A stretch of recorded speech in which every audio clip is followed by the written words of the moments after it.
Hi, I'm Tim. Welcome to Watchbox, and thanks for logging on. If you love this watch, email me, tmosso@thewatchbox.com. Your purchase and pricing email question line for buying this or any watch you see on any Watchbox platform. Reach out to me directly. Email tmosso@thewatchbox.com for pricing. Today, we are discussing the Breguet Type 21 reference 3810. This is the model as redesigned in 2011 to incorporate a titanium case.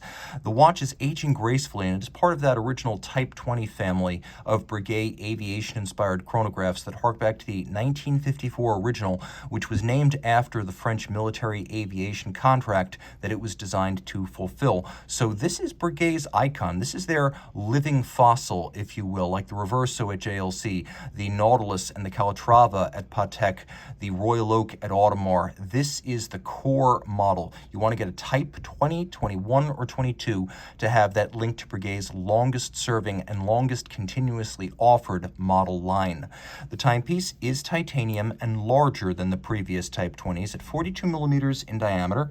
It is 15.3 millimeters thick, 49 millimeters from lug to lug, 22 millimeters is the spacing between the lugs, and as you can see on my 16 centimeter circumference wrist, it fits fairly well. Now, if we were just talking about the case, I would say you could wear this watch on a wrist as small as 14 centimeters in circumference. But here's the thing, the strap makes it impossible to wear this watch on a much smaller wrist than 15 centimeters because the strap has rigidity. It closes the gap to the case flank, which looks great because it's highly integrated. There's no daylight between them, but the strap does not have downward flexibility.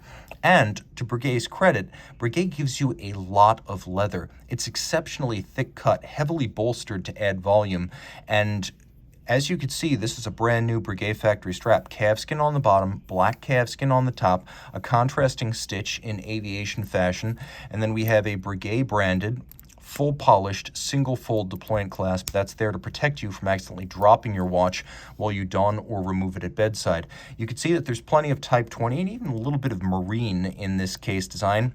We have these undertucked teardrop tapered lugs. We have a coined case flank. You can see that the case flank is all satinated, and so is the case back. On the case back, we have concentric brushing on the center and then media blasting outboard of that, which is excellent attention to detail. We have a bidirectional rotating aviator's timing bezel. As you can see, it features a luminescent pearl. We'll do a lume shot here. And you'll appreciate just how extensively loomed this dial is. The chronograph minute hand is loomed. The two sub-registers include a measure of lume, even though you'll note you can't actually see the constant seconds. And then we have a fully loomed minute track. The watch, of course, being 100 meters water resistant, is far more swimmable than a standard pilot's watch. We do have a screw-down crown. You won't want to use this bezel for diving since it is bidirectional, but it is a very handy timing instrument. You can time an hour on the bezel, and you can time an hour on the dial with the chronograph, because this is based on the Lamagna 1350 chronograph movement that includes a central scrolling coaxial 60-minute chronograph hand to match the centrally located chronograph seconds hand. And you can see, of course, that the watch is an absolute forest fire at night. Now, I do like the fact that it's also a flyback chronograph, which means you can reset and restart with a single press of the trigger down at 4 o'clock. You do not need to stop first. There is a quick set system for the date. You can see all of the numerals are upscale. They're applied and they're satinated metal, which gives them a lovely brushed, understated appearance.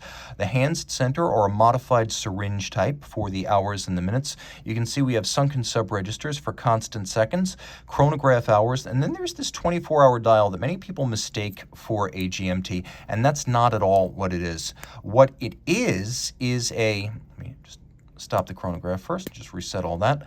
This particular movement doesn't like to be reset when the chronograph is running. That's one of the quirks of the old Lamagna architecture. But you can see as I set the watch to 8 o'clock, this 24-hour dial lets me know whether I'm looking at 8 a.m. or 8 p.m. And you can see, since we're past 1800, we're in the nighttime half of that sub-register. It is a 8 p.m. time, and you can see there's a little bit of a difference in the finishing of the top of the register versus the bottom, which has a transverse gradient etched into it to let you know you're looking at the nighttime hours. Now, inside the case, you have that Lamagna-based Breguet caliber 584Q. It's important to remember that Lemania is now run by Breguet. It has been integrated into Breguet. It is now called Manufacture Breguet. So in a real sense, this is an in-house caliber for Breguet. It's an automatic winder. It has a 45-hour power reserve, a quick set for the date, a flyback chronograph with a central register minutes. It beats away at 28,800 vibrations per hour. It pivots on 25 joules. It has that 24-hour indicator. It's water resistant down to 100 meters, and it is one of the great cam lateral clutch chronograph movements ever designed. Very tough, very accurate, and it's aged well. The only feature it doesn't have is a hacking seconds function. Reach out to Team Mosso at thewatchbox.com for purchase and pricing details.